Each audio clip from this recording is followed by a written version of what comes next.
And so the bigger way to combat it is to understand how you can use these resources in the different areas of stress. So types of stress. Distress is the stress that we normally talk about. It's the negative stress. When people say I'm stressed, they're talking about distress, negative stress, right? We know what that is. I don't even need to name it, but I will. In-laws, marriage, college, traffic, jobs, bosses, children, right?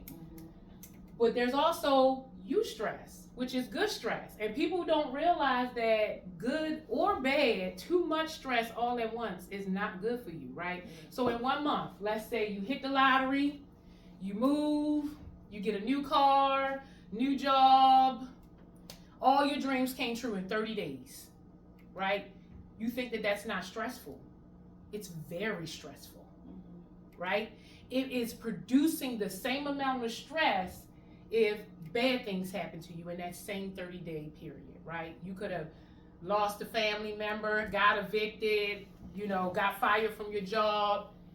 And because of the amount of stress in that short period of time, it has decreased your health, your well-being. So good or bad, too much stress is not good for you. So we want to make sure that if we have to experience stress, we want our stress to be the good stress, right? Now that doesn't mean to hide from the bad stress, because you build for anti-fragility from the bad stress, but you just want to limit how much you're having or experiencing. Same thing with the categories of stress. Physical stress, like this is the stress that we think of, like, oh, I broke an arm, right? That happens much less often than like emotional stress, which is what stress is, right? Any emotion that produces negative emotion will produce stress. Environmental, we talked about this. The environments are not healthy, right? And they're producing stress. You have to think about who you are, how you show up, what you say, what you wear, right? That's stressful.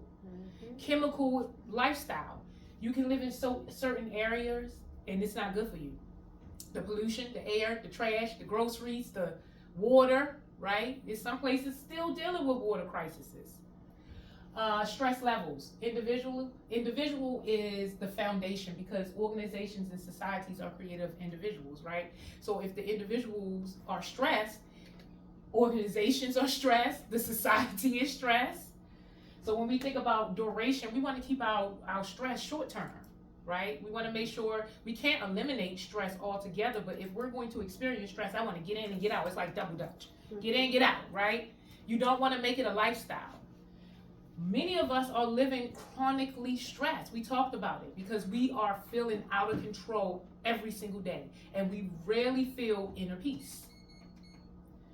Stress classes, which this one is very important because it's the little petty annoyances that add up to cause disease and illnesses, right? So it's not the cataclysmic phenomena like Hurricane Katrina, COVID, right? They did come and they really impacted us, right? But they're not as big as daily hassles. Personal stressors, they hit us a couple of times: death, health crises, things like that, right? You may have a few in your lifetime, but the biggest ones are the daily hassles: the traffic, your children, the noise, the people you don't like, the obligations, the responsibilities, right? Those things, if you think about them, if you really start tallying them up, you're like, I experience daily hassles 30 to 50 to 60 times a day. And I know I'm not managing my stress at the same level. I know I'm not.